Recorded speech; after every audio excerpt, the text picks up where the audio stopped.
Le collectif des résidents de la cité CI à Monsieur le directeur général du patrimoine, Libreville. Objet, rencontre citoyenne relative à la libération provisoire des logements de la cité CI. Monsieur le directeur général, le collectif des résidents de la cité CI a pris connaissance, à travers vos différentes interventions dans les médias, ainsi que par la note numéro 000-496 du 26 février 2026, de la décision invitant les occupants des logements de la dite cité à prendre leurs dispositions afin de libérer provisoirement les appartements qu'ils occupent dans un délai de 3 mois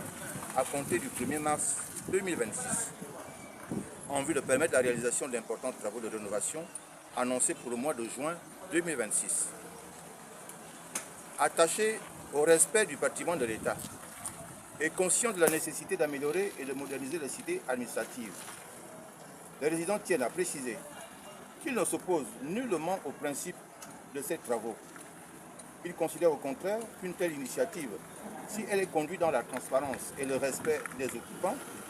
peut contribuer à l'amélioration durable des conditions de vie dans ces logements. Toutefois, la mise en œuvre d'une mesure de cette nature, qui concerne directement la vie et la stabilité de nombreuses familles, appelle nécessairement un cadre clair, des informations précises ainsi que des garanties suffisantes pour les résidents concernés. À ce jour, plusieurs interrogations majeures demeurent. En effet, la note susmentionnée évoque la nécessité de libérer provisoirement les logements occupés, sans que soient clairement définies les modalités pratiques de cette mesure, notamment en ce qui concerne l'accompagnement des résidents appelés à quitter temporairement leurs habitations. Par ailleurs, aucune indication précise n'est donnée quant à la durée effective des travaux annoncés, ni sur les dispositions envisagées pour garantir le retour des occupants actuels dans leur logement une fois les rénovations achevées. Cette absence de clarification est naturellement de nature à susciter des préoccupations légitimes au sein des familles concernées. Il convient également de relever que la période retenue pour la libération des lieux intervient dans un contexte particulier marqué par la modification du calendrier scolaire national consécutive au mouvement de grève intervenu dans le secteur de l'éducation. L'année scolaire en cours devant désormais s'achever au mois de juillet 2026, de nombreuses familles résidant à la cité CI ont leurs enfants scolarisés dans les établissements situés à proximité immédiate. Dans ces conditions, une libération précipitée des logements dans les délais annoncés aurait entraîné des perturbations importantes dans le parcours scolaire des élèves, notamment ceux engagés dans les classes d'examen. Les résidents tiennent donc à rappeler que toute mesure de libération des logements ne saurait intervenir sans un cadre formel clairement défini par l'administration, précisant les modalités d'accompagnement des occupants, la durée des travaux ainsi que les garanties de réintégration des résidents à l'issue des rénovations. En l'absence de garanties claires sur les conditions de relogement provisoire, la durée réelle des travaux et le retour des occupants dans leur logement, la mise en œuvre de cette mesure serait de nature à causer un préjudice social important aux familles concernées. Au regard de ce qui précède,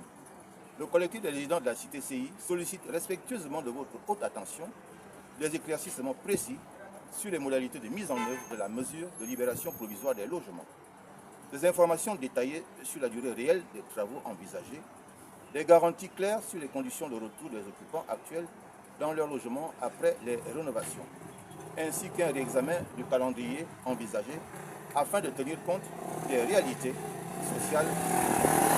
des familles concernées et du calendrier en cours. Dans un esprit de responsabilité et de dialogue constructif avec les autorités de l'État, le collectif des résidents de la cité CI demeure disposé à participer à toute rencontre au cadre de constatation qui permettrait d'examiner sereinement cette situation et d'aboutir à une solution équilibrée et respectueuse des droits et des obligations de chacun. Dans l'attente de votre réponse, nous vous prions d'agréer, Monsieur le directeur général, l'expression de notre haute considération. Ampliation, Monsieur le vice-président du gouvernement, Monsieur le ministre de l'économie et des finances, de la dette et des participations chargé de la lutte contre la vie chère, Monsieur le ministre du logement, de l'habitat, de l'urbanisme et du cadastre. Pour le collectif des résidents de la cité CI, Célestin Dongwa. Je vous remercie.